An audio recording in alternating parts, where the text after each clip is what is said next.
नमस्कार. मंदिरामध्ये दर्शन झाल्यानंतर त्या देवतेच्या भोवती प्रदक्षिणा घालण्याची प्रथा आहे. या प्रथेमागचं आपण शास्त्र काय आहे ते आता आपण जाणून घेऊयात.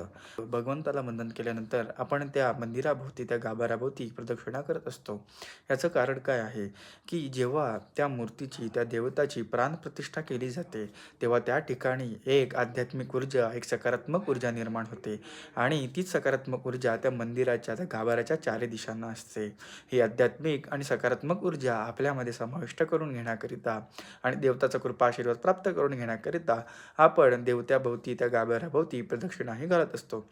आता ही प्रदक्षिणा घालत असताना आपण उत्तर दिशेकडून सुरुवात करून ते दक्षिणेकडे असे येत असतो. याचं कारण काय आहे, की तिकडे असलेली ती आध्यात्मिक ऊर्जा उत्तर दिशेपासून सुरुवात होऊन ती दक्षिणेकडे वाहत असते. त्याच कारणामुळे आपण देवताच्या उजव्या हातावरून म्हणजे उत्तर दिशेवरून प्रदक्षिणा सुरुवात करतो आणि दक्षिण दिशेला येऊन संपवत असतो. प्रदक्षिणा घालणे म्हणजे एक तपाचरणच आहे आणि देवताच्या आराधनेचा हा एक भागच आहे. धन्यवाद.